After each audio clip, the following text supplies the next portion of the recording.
నేను ఒకటే చెప్తున్నానమ్మా, ఇప్పటికి కూడా చెప్తున్నా ఈ ప్రభుత్వానికి, ఏ ప్రభుత్వం ఒకటే చెప్తున్నా, ఈ తెలంగాణలో మొదటి హక్కు ఎవరికన్నా ఉన్నదంటే నిరుద్యోగ యువతకు, అవుట్సోర్సింగ్ ఉద్యోగులకు. ఇట్లాంటి ప్రైవేట్ ఉద్యోగులు అంగన్వాడీ కావచ్చు, ఏమవుతుందమ్మా?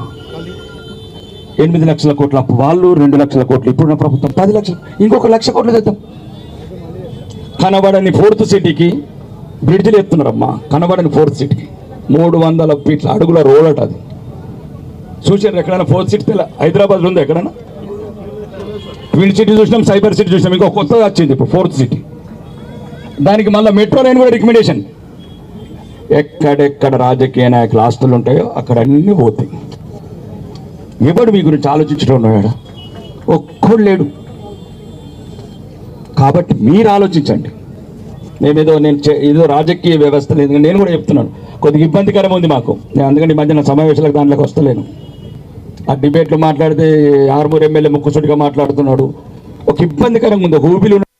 శాసనసభల గవర్నర్ ప్రసంగంలో ఏమున్నది ప్రభుత్వం అంటే, ఫిబ్రవరి 1 నాడు మెగా డిఎస్సిఎస్ 50,000, 6 నెలల 2 లక్షల ఉద్యోగాలు, 2,50,000 ఉద్యోగాలు అన్నారు. నేను అదే రోజు చెప్పాను, దయచేసి ఏదన్నా ఆపండి రాష్ట్రంలో, ఆ బిడ్డలకు ఉద్యోగాలు ఇవ్వండి. 2,50,000 ఆ అవుట్ సోర్సింగ్ కావచ్చు, ఇంకా ప్రైవేట్ కావచ్చు, ఏదైతే ఇచ్చినామో ఫస్ట్ ఈ తెలంగాణని ఒక రీఛార్జ్ చేద్దాం. ఇది బీమార్ తెలంగాణ అయింది, బీపీ తెలంగాణ అయింది, షుగర్ల తెలంగాణ అయింది. ఉద్యోగులు ఒక 30 ఏళ్ళ కుర్రాడు చేసే పని ఎట్లుంటది, ఒక 60 ఏళ్ళ వృద్ధుడు చేసే పని ఎట్లుంటది? దరిద్రం నింపింది తెలంగాణలో.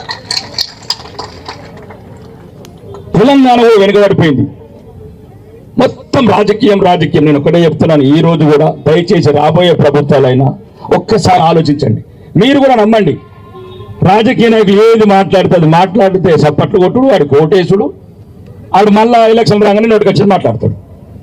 ఒక్కసారి చెప్పండి, ఎన్నొద్దులు మోసపోతారు. ఎవరు లేడు మనకు, ఎవరు రాడు. రాజ్యం వాడి చేతిలో ఉంది. ఇంకా గంట అయితే పోలీసులు వస్తే నిన్ను నన్ను ఇద్దరు చెప్తారు. రాజ్యం వాడి చేతిలో ఉంది.